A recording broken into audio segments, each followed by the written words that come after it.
Welcome to the Accounting Technology Lab, sponsored by CPA Practice Advisor, with your hosts, Randy Johnston and Brian Tankersley. Welcome to the Accounting Technology Lab. I'm Randy Johnston with co-host Brian Tankersley. Have an exciting new product to talk to you about today, the Ricoh ScanSnap iX2500. Now, the folks at PFU, the company which has been around since 1960 with 16 billion in revenue, has introduced a new product in the ScanSnap line. And I got the pleasure of using this product before it was announced publicly. And my feedback, frankly, is going to be pretty stellar. I like a lot about the product itself. It's got a simple, easy setup. It's a high performance scanner. Brian will talk to you more about that. I like the new Wi-Fi connectivity and the way it works with smartphones. I've scanned all sorts of formats of paper. In fact, even this week, I had a requirement to have a business card. And it's like I just dropped the business card in there and scanned it, and poof, I had it just like right away. It was so doggone easy to do all that.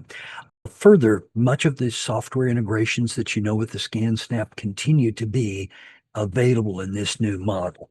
So, Brian, again, I've had the pleasure of using this, but I think you've got a little bit of background in terms of the basic capabilities of the ScanSnap 2500.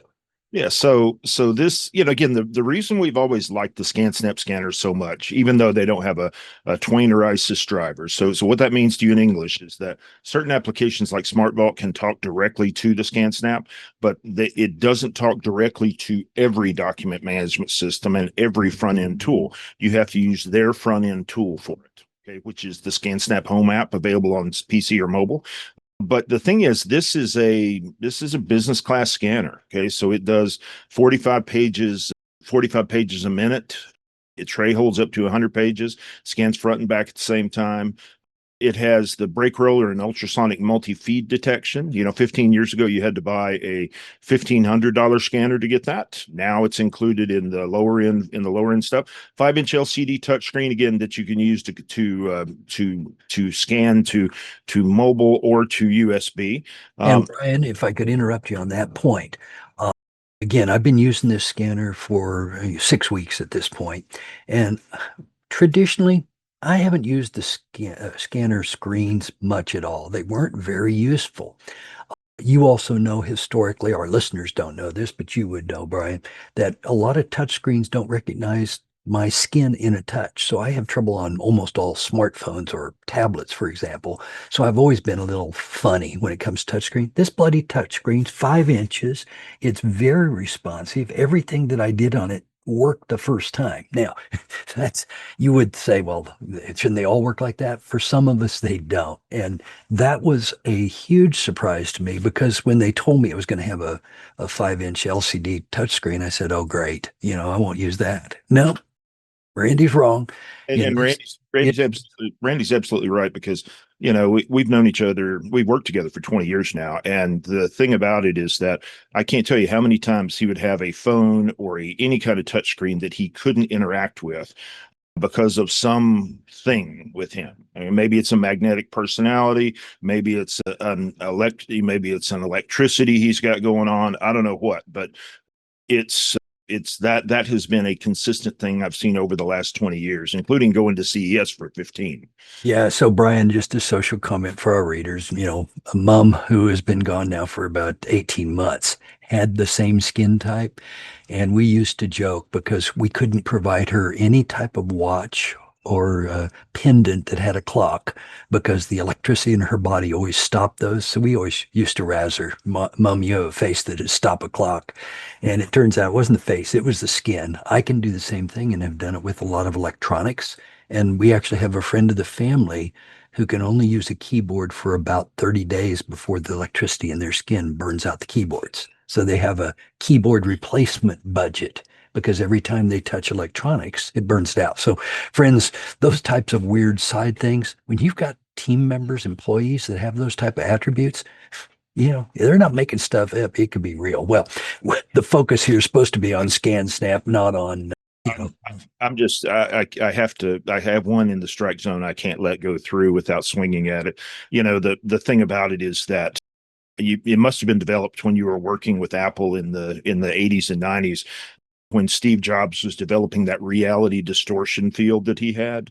Maybe that threw off some electricity or something like that. I don't know.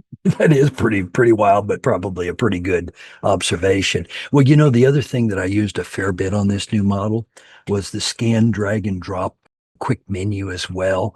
So I wanted our listeners to know that that feature is that new quick menu, and I have customized that to great advantage. So when you're talking about the profiles and destinations for the users, I've always set up all scanners to have these profiles and destinations so I could scan black and white, or I could do OCR for work papers and so forth.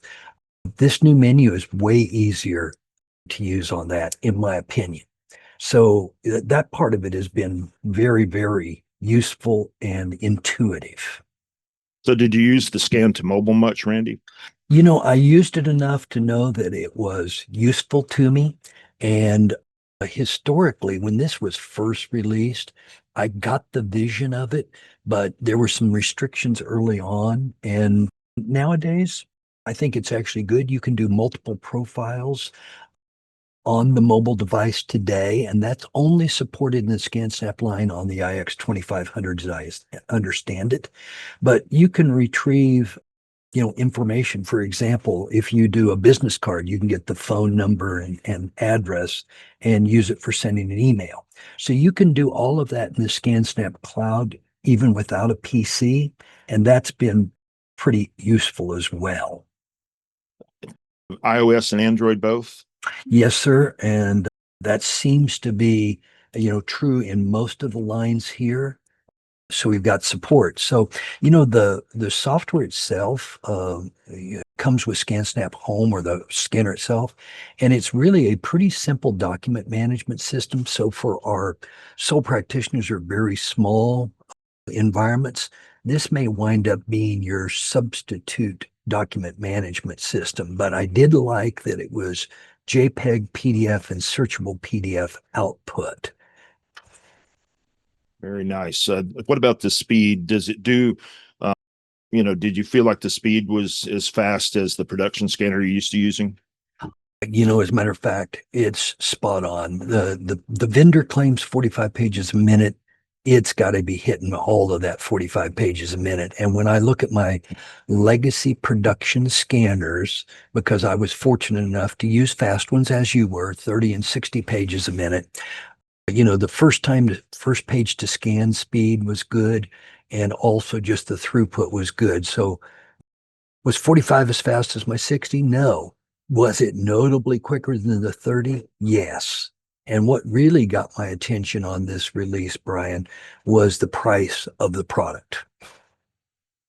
Yeah, so $459, and that's $459.99. I haven't gone out to look at Amazon to see what they're selling it at there, but it's, the street price has got to be pretty amazing on that. Yeah. So, it is not frequent that we will focus a whole episode of the Accounting Technology Lab on a single product, but so many of you historically have purchased scan snaps in the past, or Fujitsu or Ricoh production scanners. And this may be time for an upgrade for some of you because, again, at this price point, at this feature set, it's certainly worth buying one to experiment, even if you only used it in your homes. But I think what will happen is you'll wind up using this in your office, and scanners won't break. Most of the ones that you buy from, Ricoh or historically Fujitsu, about all that you do is put maintenance kits in them because they just won't die. But this new feature set on this one with the ultrasonic multi-feed detection, which has not traditionally been a ScanSnap feature, that's a great thing. And I'm kind of thinking that, I don't know what your workflows look like lately, but my workflow incorporates much less scanning than it did in the past. So where one of those production scanners absolutely made sense 5, 10 years ago, maybe this is a place to kind of downshift a little bit. If as you're replacing those production scanners, certainly if you've still got them, they're great. But I don't know about you, but I'm finding that I do less and less imaging of paper documents anymore. I find that I'm doing more and more work with things electronically. And so this is this would be perfect for when you have a paper document that you have to do an electronic signature on or something like that. But again, I think it's perfect for the firm that's kind of downshifting the amount of imaging they have to do and going to something that's simpler, that's more mobile friendly, that's more like what your kids want. Your Yeah, and staff. on that point, Brian, yes, I do not scan near as much as I did. An excellent point. But I also know that there are times when I kind of get trapped where I'm out in the field and, using the mobile phone and the scanning products that we have taught people to use there, I don't believe would be as good as the ScanSnap mobile. So, you may get kind of an upgrade on your mobile scanning experience if you use this type of product. Well, Brian, any parting thoughts here for our listeners today? One thing I did want to point out here is that it does have Wi-Fi 6 on it, and so it doesn't have the 6 gig spectrum that you get with Wi-Fi 6E or Wi-Fi 7, but it does have the 5 gig spectrum, which lets you have much more bandwidth than you do on the traditional 2.4 gig Wi-Fi.